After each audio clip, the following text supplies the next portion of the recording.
That's just the way life goes. But I didn't. Les femmes qui approchent de la ménopause aujourd'hui ont grandi avec les tubes des années 80 et désormais, elles ont envie d'en parler. Merci à Thierry Blondel, docteur gynécologue obstétricien à Saint-Raphaël, de témoigner aujourd'hui devant la caméra d'SRL TV. Bonjour, monsieur Blondel. Bonsoir plutôt. Bonsoir. Vous recevez en consultation essentiellement des femmes. Vous avez une cote de confiance et de sympathie assez élevée. On vous reconnaît être agréable à l'écoute, toujours disponible, attentionné et très professionnel. Et votre seul point faible, je dis bien votre seul point faible, si j'en crois le commentaire d'Angèle, c'est votre ponctualité. Est-ce que vous êtes d'accord avec ça? Non. Alors, je vais vous dire pourquoi. Je fais des gros efforts pour maintenant être beaucoup plus ponctuel qu'avant, depuis que je ne fais plus d'accouchement, qui me prenait 1 ou 2 heures en plein milieu des consultations, et qui fait qu'effectivement, pendant toute une période, j'avais des retards qui étaient imputables aux accouchements dans la journée. La ménopause est une maladie relativement nouvelle. Ça paraît paradoxal de dire ça, mais l'espérance de vie des femmes maintenant est de 83 ou 84 ans. Donc, une femme va passer 30 ou 35 ans en période de ménopause. On a donc 3 grandes étapes dans la vie de la femme. Il y a la puberté, il y a toute la vie d'activité génitale de la puberté jusqu'à la ménopause. Avant, l'espérance de vie était de 55 ou 60 ans, maintenant elle est de 80, donc il y a 30 ans de ménopause. 30 ans de ménopause, ça nous a permis de découvrir et de constater des choses qui sont effectivement parfois difficiles à vivre. Vous m'avez parlé des problèmes de sécheresse et d'autres choses, des problèmes d'humeur, mais il y a des choses qui sont beaucoup plus graves, comme l'ostéoporose et comme une diminution de la vie sexuelle de ces femmes si elles ne sont pas traitées. Il y a eu beaucoup de controverses sur les traitements hormonaux, il y en a toujours, autrement ça ne serait pas de la médecine. Ma conviction profonde est que sur une femme qui n'a pas d'antécédents particuliers, qui n'a pas de facteur de risque particulier, a un très grand bénéfice à faire un traitement léger d'hormones naturelles, ce qui lui permet de retarder de 5, 10, 15 ou 20 ans les conséquences de la ménopause, que ce soit les conséquences cutanées, les conséquences sexuelles ou les conséquences ostéoporotiques. Il est incontestable que ce qu'on appelle le syndrome prémenstruel est plus ou moins marqué chez les femmes et qu'il y a des modifications de l'humeur qui arrivent avant les règles. Et c'est un peu ce qu'on retrouve au moment de la ménopause, à cette différence près que quand c'est avant les règles, ça s'arrête avec les règles. Au moment de la ménopause, ça peut durer plusieurs mois, voire plusieurs années, avec des fois des déprimes et une humeur qui est plus difficile à gérer. En ce qui concerne les hommes, l'andropause existe, mais elle n'existe pas de la même façon que la ménopause. C'est-à-dire que la ménopause, c'est quelque chose de brutal, ponctuel à un moment donné. L'andropause peut survenir à des âges très différents, entre 45 et 70 ans, et quelque chose de beaucoup plus progressif et modéré. Bon, il y a une injustice incontestable entre le vieillissement de l'homme et le vieillissement de la femme, mais peut-être parce que l'image de la femme, la beauté, l'esthétique et la jeunesse sont plus importantes chez la femme que chez l'homme. On accepte plus volontiers de vieillir, et nos compagnes ont la gentillesse de nous dire que c'est des rides d'expression qui nous vont bien. Je ne suis pas tout à fait convaincu que ça soit tout à fait vrai, mais c'est vrai que le vieillissement est peut-être moins difficile à vivre chez l'homme que chez la femme. Actuellement, on a la possibilité de prolonger, non pas infiniment, mais de très nombreuses années, la qualité de vie qu'on a pu connaître avant la ménopause. Et la ménopause, ce n'est pas une fin en soi, c'est une nouvelle période de la vie qu'on peut traiter et rendre très confortable pendant de très nombreuses années. J'ai des patientes qui sont traitées depuis 25 ans et qui ne voudraient pas arrêter pour tout l'or du monde. L'utilité est une des choses très importantes pour se garder jeune et se garder en forme. Et je crois qu'il n'y a rien de pire en vieillissant que de se sentir inutile. Merci, docteur Thierry Blondel, gynécologue obstétricien, d'avoir accepté de parler devant la caméra d'SRL TV. Merci Écoutez, beaucoup. j'espère que ça a pu faire avancer un peu les choses. I thought my heart was made to break. Somehow I was paying for all my mistakes. Non, absolument pas, non. Non. Oui, tout à fait. Oui. Et j'en ai été très très contente. J'ai voulu l'interrompre à cause de tout ce que l'on disait justement de mal sur cette façon de contrôler cette ménopause qui m'a quand même bien je l'ai bien pris dans la figure cette période. J'ai eu quelques signes, genre fait de chaleur, saute d'humeur, etc. À l'époque, j'avais une femme homéopathe médecin à qui j'en ai parlé et on a évoqué la possibilité d'un traitement hormonal pur. Bon, on s'est dit qu'avant on allait peut-être essayer en homéopathie de voir si quelque chose pouvait convenir, et c'est effectivement ce qui s'est passé, puisque les symptômes de ce passage à la ménopause ont disparu en quelques semaines. On me l'a proposé dès le début de la ménopause et je l'ai accepté, et ça a fait un grand changement dans le sens où bon, je me suis sentie beaucoup mieux, j'avais plus toutes ces bouffées de chaleur, ma vie a continué normalement. Effectivement, alors moi j'ai une carrière sportive assez importante, et j'ai souvent été vraiment dérangée par ces histoires de règles, parce que voilà, quand vous faites de la haute montagne, que vous êtes pendant 3 jours dans des voies d'escalade ou des choses comme ça, inutile de vous dire que quand c'est le moment des règles, c'est pas très pratique. Donc j'avoue que avoir été ménopausée était une libération pour moi, vraiment. Et ça m'a permis de, oui, ressurgir dans ma vie de tous les jours, dans mon milieu professionnel et même dans la sexualité. Je me suis sentie de nouveau femme. Oui.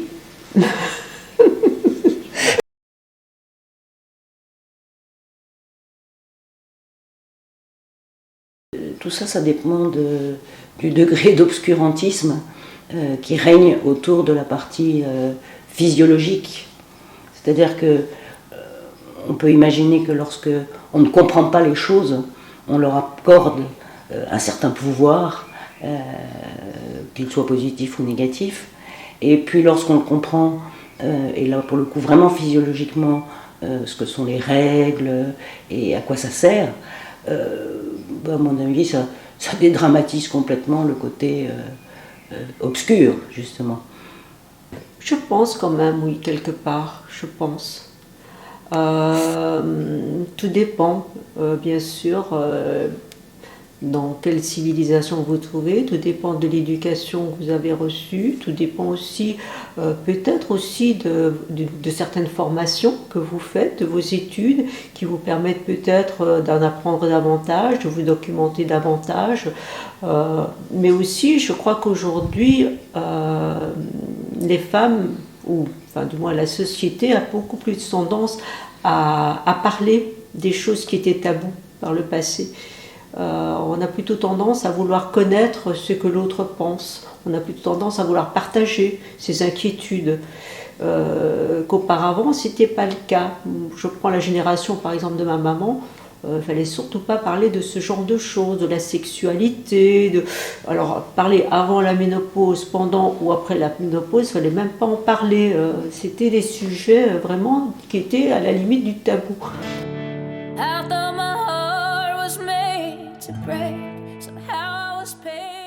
Ah oui, oui, je pense qu'il y a des femmes qui le vivent mal.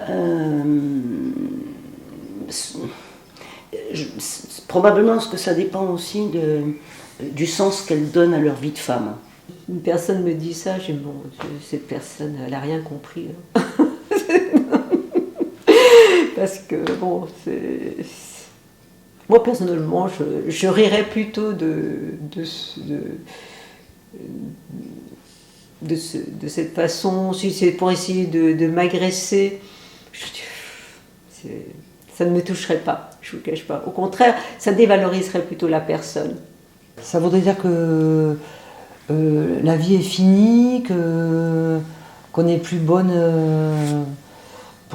à rien, ou non.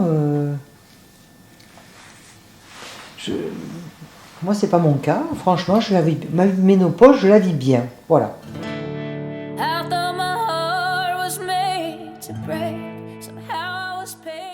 Absolument pas.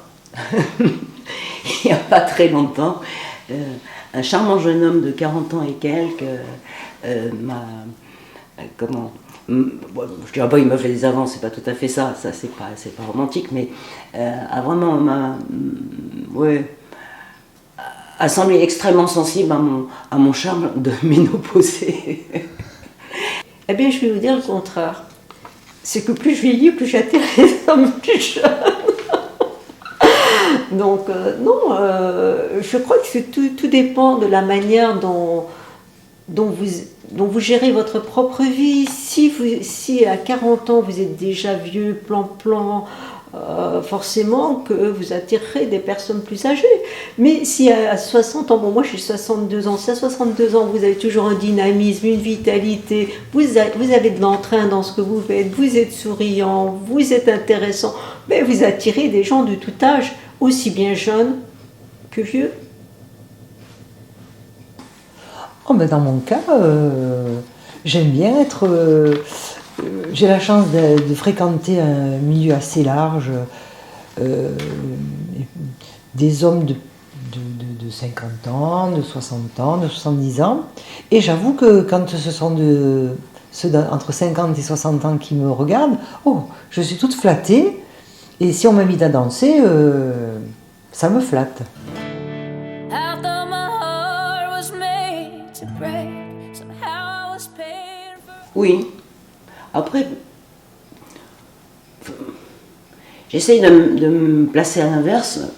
Bon, ben moi, quand comme on le disait tout à l'heure, quand je me promène, ben évidemment, c'est l'apparence, c'est le corps d'abord que je vais regarder.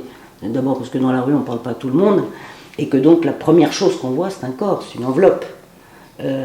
Mais on voit aussi, c'est pas juste une enveloppe comme ça qui ne bouge pas, c'est une démarche, une expression de visage, etc. etc. Donc déjà on peut apporter ça aussi, je pense, cette façon d'apparaître au monde, voilà. Et la place que nous les femmes nous avons, elle est peut-être aussi dans parfois cette attitude que nous pouvons avoir, où justement on ne s'intéresse pas juste à l'esthétique, mais aussi aux gens qu'on a en face de nous, et ça se voit, ça se vit, il y a quelque chose qui passe dans ce corps justement. Non. Mais une fois de plus, ça dépend aussi de la catégorie de société. Vous aurez certaines sociétés qui ne sont qu'attirées que par le côté physique de personnes, d'autres qui seront plutôt intéressées par le côté intellectuel de la personne. D'autres seront intéressées par les deux. Donc tout dépend un petit peu de votre entourage et des personnes que vous fréquentez. I thought my heart was made to break. Somehow I was paid for. Non, absolument pas. J'ai un amour tout particulier pour les orques. Voilà. Pour avoir beaucoup navigué en voilier et avoir beaucoup observé, en tout cas, ces animaux lorsqu'ils étaient à côté de mon bateau. Elles étaient à côté de mon bateau et où c'était des femelles avec des petits, effectivement, avec des leaders, avec des femelles leaders, mais je ne savais pas qu'elles étaient ménopausées comme nous. Oh, ben ça non. Vous m'en apprenez une bonne. Mais quand on voit ce magnifique animal évoluer dans les océans, c'est bien, moi je trouve que tant mieux. I thought my heart was made to break. Somehow I was paying for all my mistakes. And that's just the way. C'est vrai. Oui, mais parce que un homme qui est en colère, c'est un homme qui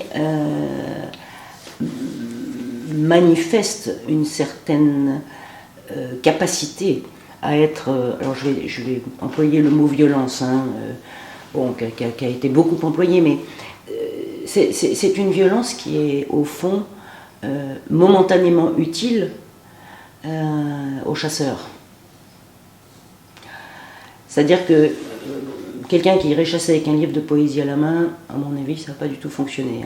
Il faut donc avoir, comme on dit, la niaque, il faut avoir de l'énergie. Et la colère peut être valorisée, ou peut être vue en tout cas, comme un symbole d'une belle énergie qui peut justement être nécessaire ou à la chasse ou à la défense du territoire. Voilà. Et là aussi, revenons quand même à quelque chose de très biologique et hormonal pour le coup.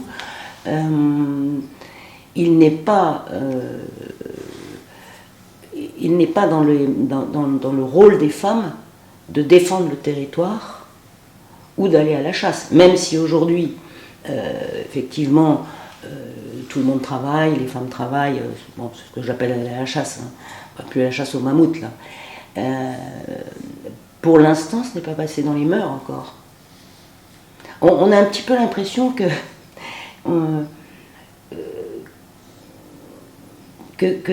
les femmes sont, bon, elles sont tolérées. Ah ben tiens, par contre, moi ça, j'ai déjà pensé. Parce qu'en fait, les hommes sont parfois aussi irritables que les femmes pendant leurs règles ou la semaine avant les règles. Et c'est en observant parfois certains amis proches que je me rends compte, mais tiens, je me dis, bon, ils vivent finalement des phénomènes qui sont similaires à ceux des femmes. La différence, c'est que nous, bon, c'est passé dans le langage courant. Hein, les femmes, ah non, elle va avoir ses règles, c'est pourquoi elle est un peu énervée, ne t'inquiète pas, ça va passer. Que chez les hommes, c'est pas encore passé dans le langage courant. Or que, si moi j'ai constaté, j'ai déjà, oui. Alors ça c'est rigolo, hein. Ah mais il y en a un paquet qui mériterait bien qu'on leur jette à la figure cette phrase-là. I thought my heart was made to break. Somehow I was paid. À nous peut-être aussi de... Je ne veux pas dire de refuser, mais en tout cas de remettre ça un petit peu aux oubliettes et de valoriser beaucoup plus des femmes d'action, des femmes d'engagement, quel que soit l'âge d'ailleurs, au fond. Il y a pas... L'âge ne me semble pas si important que ça. Mais c'est vrai que c'est un cliché qui traîne encore, oui, c'est vrai. Moi, j'ai eu la chance de pouvoir goûter à différentes tranches d'âge. Et c'est vrai que plus jeune, j'ai eu des périodes où j'étais plus attirée par les hommes plus âgés. Mais à côté de cela, il faut reconnaître qu'il y a quand même une... Comment je dirais, dans le rythme de la vie, il faut bien reconnaître que la femme doit se mettre au rythme du monsieur plus âgé. Et donc, à partir d'un certain moment, ça commence à être un petit peu compliqué. C'est-à-dire que, bon, si vous avez une vingtaine d'années de différence entre une femme de 30 ans et un monsieur de 50, bon, j'ai envie de dire, à ce niveau-là, ça ne se sentira pas de la même manière que si vous avez un monsieur de 85 ans avec une femme qui est maintenant plus jeune. Parce que forcément, la dynamique, elle n'est plus du tout la même. Alors c'est vrai que beaucoup de femmes ont fantasmé sur les cheveux grisonnants. Pourquoi ? Parce que c'était pour avoir une forme de stabilité, pour avoir un monsieur qui les entretienne et pour avoir une sécurité. Aujourd'hui, on n'est plus du tout dans cela. C'est qu'aujourd'hui, nous les femmes, eh bien, bon, nous gérons notre propre vie, nous gagnons notre vie, nous sommes indépendantes. Et le fait de cette indépendance, ça ne nous dirige plus nécessairement vers des hommes plus âgés. C'est-à-dire qu'on peut rechercher d'autres choses. On peut rechercher, par exemple, des hommes plus jeunes, justement, parce qu'il y a ce côté plus sportif, plus dynamique. Or que nous, on se rend compte qu'on est un petit peu sur le déclin. Alors, qu'est-ce qu'on a besoin ? Bon, on a plutôt besoin de stimuli. Et donc, les stimuli, on va les trouver. Pas avec un monsieur qui est grisonnant, mais plutôt avec quelqu'un de plus jeune.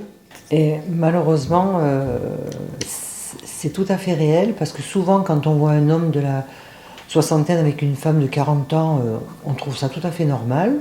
Alors que le contraire est plutôt choquant, alors que grâce à tout ce qu'on peut maintenant avoir pour nous aider, nous les femmes, à se maintenir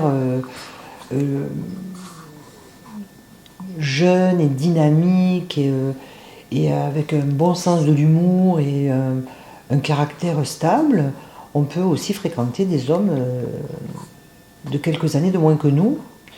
Bon, bien sûr, quand on voit un Georges Clooney, c'est certain que, voilà, on peut lui accorder le bénéfice d'avoir une femme qui a au moins 20 ans de moins que lui.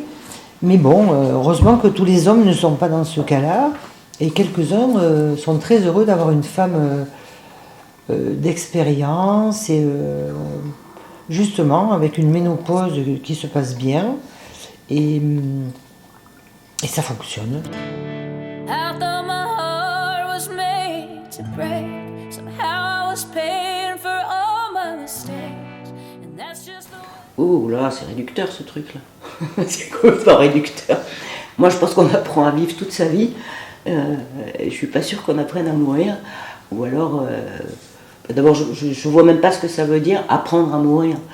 Enfin, si c'est pour, parce qu'on a 50 ans, se priver, au nom de quoi, je ne sais pas, mais se priver justement de cette liberté de faire et d'être, sous prétexte qu'un jour on va mourir, on ne sait pas quand, ça me paraît très très réducteur, ça. C'est négatif, ça. Moi, je trouve cette phrase un peu... ouais, non, elle est triste, cette phrase, parce que moi, je dirais l'inverse. Moi, je dirais, voilà, à partir de 50 ans, on revit une deuxième jeunesse, on revit une deuxième vie. Pourquoi ? Parce qu'en général, les enfants... On n'a plus les enfants à la maison, donc on a quand même beaucoup plus de liberté. On peut partir en voyage quand on veut, parce qu'on n'est plus restreint par les congés scolaires.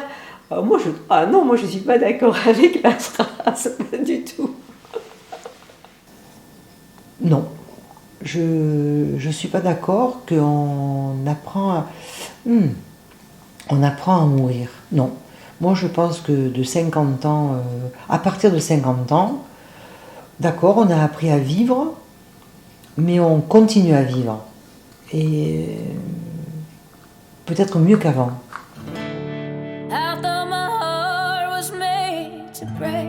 Somehow I was paying for all my. Donc, pour elle, la fertilité est reliée au rôle qu'elles ont avec des enfants en bas âge. Ils peuvent être leurs petits-enfants, leurs arrière-petits-enfants. Donc pour eux, fertilité, c'est pas uniquement reproduction. C'est ce mot fertile, il me fait penser à la terre qu'on retourne. Et puis effectivement, on va semer une graine. Bon, ça se fait pour le côté culture, mais ça me fait penser aussi à toujours la même terre, qui a d'ailleurs pas besoin forcément d'être retournée pour produire quelque chose, pour faire grandir quelque chose. Et peut-être en ça, ces grands-mères ont totalement raison de se sentir fertiles. C'est vraiment quelque chose de beau, ça. Ouais. Mais il faut peut-être plutôt se pencher sur la civilisation japonaise et sur leur manière de voir les choses. Parce que nous avons tendance à, j'ai envie de dire quelque part, analyser la manière dont les Japonais vivent et pensent avec notre manière à nous, occidentale, qui n'est pas la même. Quand ils parlent de fertilité, c'est simplement parce qu'ils donnent de l'engrais aux jeunes pousses, aux enfants, pour leur permettre de s'épanouir. C'est plutôt ce côté-là qu'il faut voir. La fois, c'est plus... Voilà. Non, mais ça ne m'étonne pas.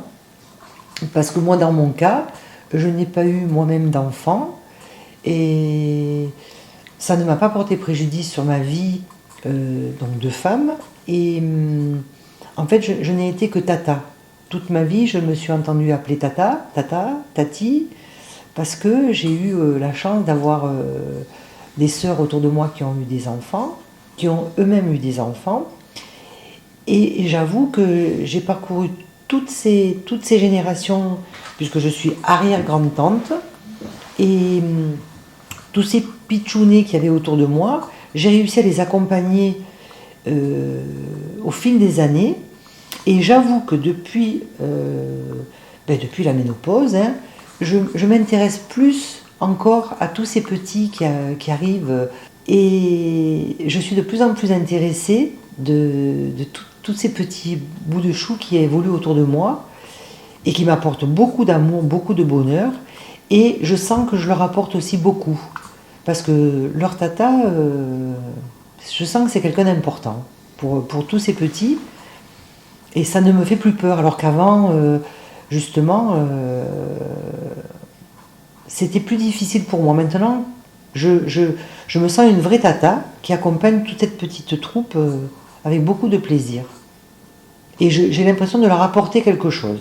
Donc ça, c'est important pour une femme de mon âge. Merci à Béatrice Reiss, psychologue, de témoigner aujourd'hui devant la caméra d'Estérel TV. Bonjour Béatrice. Bonjour Christian. Vous recevez en consultation des adultes en psychothérapie, vous pratiquez la pensée positive, la mentalisation et la méditation. Vous aidez à développer l'estime de soi, c'est bien ça? Alors c'est une partie, mais d'abord je voulais vous remercier de me donner la parole parce que c'est vrai que c'est pas si souvent qu'on donne la parole aux psychologues. Quand on donne la parole, ça peut être comme en thérapie, c'est-à-dire le fameux feuilleton où en fait il y a un méli-mélo entre un psychanalyste, un psychiatre parce qu'il est docteur et un psychologue. Bon, on le voit pas trop, si on le voit par moments dans les dialogues d'ailleurs. Donc voilà, merci de m'inviter. Bien, la ménopause, bien sûr, c'est un phénomène naturel, mais c'est aussi un fait social et récemment construit d'ailleurs historiquement. Et en tant que psychologue, je peux vous répondre sur la dimension psychosomatique. Personne n'aime perdre les pouvoirs qui lui sont donnés. Et celui d'être mère en est un pouvoir, un grand pouvoir même. La femme a besoin de trouver d'autres moyens à ce moment de la ménopause, d'autres moyens de créer, puisque sa fonction, entre autres, c'est de créer en tant que mère. Hein. Donc, sans donner les moyens, eh bien, c'est ce que je les encourage d'ailleurs à faire, les femmes, de rechercher. D'ailleurs, c'est ce qu'elles font beaucoup. Hein. Elles n'ont pas justement besoin de moi pour leur dire. Elles se révèlent dans le domaine artistique, le domaine intellectuel, le domaine manuel. Elles devront d'ailleurs s'en donner les moyens. C'est vrai, oser s'en donner les moyens. Puisque moi, vous savez, Christian, je suis présidente des Amis de langue française. Et dans notre association, nous comptons beaucoup de femmes, et aussi dans les ateliers que nous organisons. Bon, après, les femmes amènent leur mari, puis il y a aussi des hommes qui viennent tout seuls, hein, heureusement, pas non plus tomber dans la caricature, mais c'est vrai que les femmes sont curieuses, et Lacan nous expliquerait pourquoi les femmes sont curieuses. Quant au problème de la libido, alors là, vous allez me faire sourire. Oui, parce que, eh bien, justement, tout est dans la découverte d'une stimulation à deux, et soit dans le couple, c'est-à-dire les enfants ont quitté le nid, donc les deux personnes ne peuvent se retrouver, les conjoints, soit avec un nouveau partenaire, et on le voit d'ailleurs avec un certain nombre de discours et de divorces dans ce cas-là. Et pourquoi je veux sourire? Parce qu'une femme de 50 ans, quand elle a un partenaire sexuel, bon, je veux dire qu'il la met en valeur, qu'il la stimule, qu'il la sollicite, il n'y a aucun souci. Je pense que même une femme est plus libérée que plus jeune, où on a quand même, nous, souvent les femmes, beaucoup de complexes. Que le regard des hommes sur les femmes dans la rue, par exemple, n'est pas justement un regard positif. Les femmes sont souvent sifflées, souvent sujettes à des réflexions déplacées. Quand je ne parle pas des gestes, d'ailleurs, ça vient d'arriver une jeune femme de ma connaissance qui, le soir, est rentrée en pleurs en téléphonant à son chéri. Oui, bon. Donc, cet aspect aussi de la femme objet de convoitise peut lui apporter, j'allais dire, énormément de déboires. Donc, le regard de l'homme sur la femme, je dirais plutôt le regard, justement, je viens d'en parler tout à l'heure, du partenaire amoureux qui va la mettre en valeur, qui va la solliciter, qui va l'aimer. Et ce regard-là, oui, je pense qu'il est beaucoup plus intéressant et important pour la femme que le regard de l'homme dans la rue. L'objet de convoitise, c'est encore une fois le ressenti, peut-être dans notre société patriarcale, le regard de l'homme dans d'autres sociétés qui sont justement des sociétés matriarcales.